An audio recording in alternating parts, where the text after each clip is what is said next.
Our next tray is inspired by Bonfire Night. It's a messy tray, but lots of fun. This tray uses watered down paint and tea bags to create the illusion of fireworks.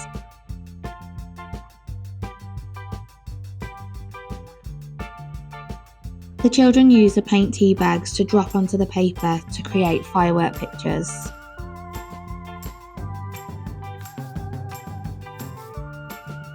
This is a messy but fun tray where children can just be creative.